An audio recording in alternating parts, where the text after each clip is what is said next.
¿Qué tal? Hoy vamos a hacer un recorrido, un viaje de casi 300 años que nos va a llevar a uno de los momentos de verdad más decisivos de toda la historia cristiana, el Concilio de Nicea. Miren, a principios del siglo II, la fe era algo muy directo, muy potente. Figuras como Ignacio de Antioquía, que iba camino al martirio, se referían a Jesucristo de una forma muy sencilla: nuestro Dios. Y esto nos lleva a una pregunta clave. A ver, si la fe era tan clara, tan directa, ¿qué fue lo que pasó? O sea, ¿por qué de repente se necesitaron casi 300 años de debates, y debates feroces, para definir algo que parecía en principio tan simple? Bueno, esa es justo la pregunta que va a ser nuestra guía.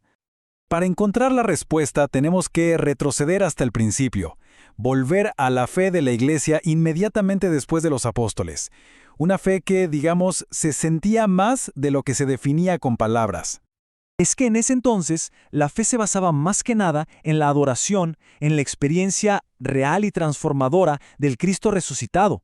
No era tanto una especulación metafísica, era una realidad que se vivía en la comunidad, en la liturgia, no una doctrina súper sistematizada. Y aquí es donde la cosa se pone súper interesante, porque había una tensión central.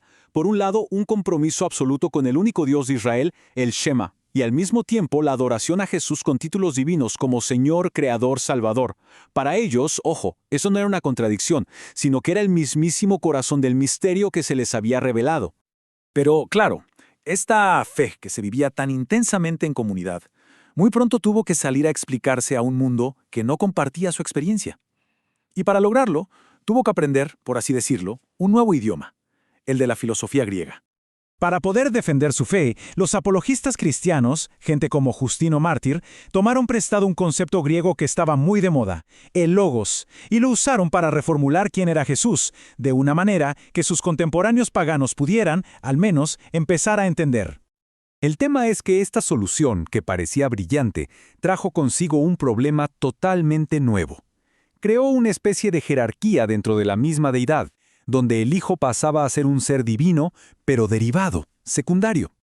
Y como se pueden imaginar, este nuevo marco filosófico prendió la mecha. Provocó una polarización teológica tremenda dentro de la Iglesia. Y aquí es donde vemos cómo estalla esa polarización. Miren, por un lado tenemos la visión original, la de los padres apostólicos, que es súper directa. Jesús es, simplemente, nuestro Dios. Punto. Pero claro, luego llegan los apologistas, que para explicar esto a los griegos usan el término logos y terminan describiéndolo como un ser subordinado. Y como reacción a eso, pues surge el modalismo, que se va al otro extremo y dice, no, hay una identidad absoluta. El Hijo es solo un modo del Padre. Y finalmente por ahí empieza a surgir una primera idea de Trinidad, ¿no? Con Tertuliano hablando de personas distintas, aunque todavía, ojo, dentro de una jerarquía. Era un auténtico campo de batalla de ideas, donde cada grupo intentaba resolver esta tensión a su manera.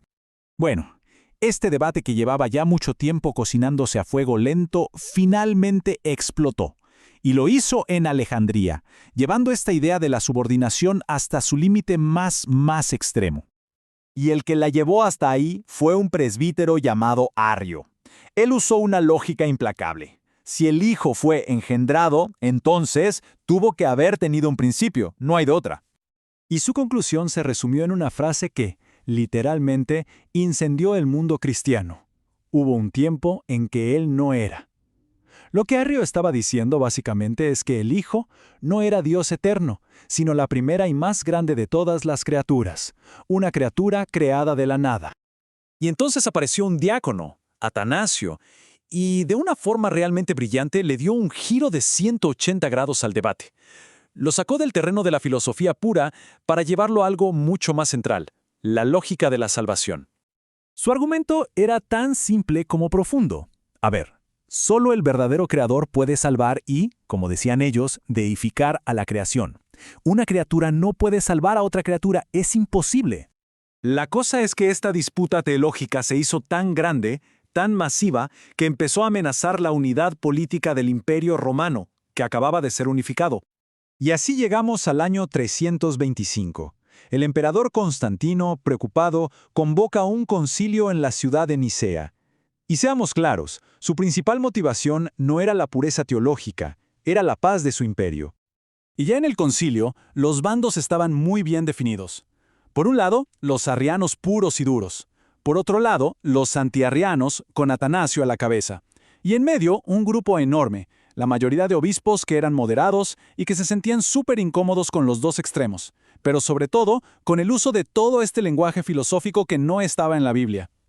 Y aquí, justo aquí, está el punto de inflexión de toda esta historia. Se decide adoptar el término homoousios, una palabra que no está en la Biblia, que viene de la filosofía griega, pero que se eligió por una razón muy específica.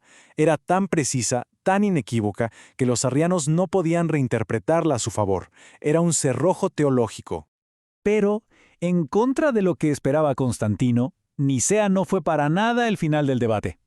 En realidad, fue el comienzo de una nueva etapa. Nicea fue súper decisivo, sí, pero no cerró todos los capítulos. Al definir al Hijo como homoousios, con el Padre, inevitablemente dejó una pregunta gigante en el aire. Bueno, ¿y qué pasa con el Espíritu Santo? Y esa pregunta se quedó sin respuesta oficial por casi 60 años, hasta que el Concilio de Constantinopla, en el 381, digamos que completó el trabajo, afirmando también la plena deidad del Espíritu. Al final, si lo pensamos bien, todo este camino a Nicea es la historia de cómo una fe que nació de una experiencia viva se vio obligada a forjar un lenguaje técnico, filosófico, completamente nuevo, solo para poder defender sus convicciones más antiguas y fundamentales. Y esto nos deja con una última reflexión, una pregunta que queda flotando en el aire. ¿Qué pasa cuando una fe viva, una experiencia, pasa a ser definida y defendida por una fórmula intelectual precisa y universal? Es una pregunta que resuena hasta hoy.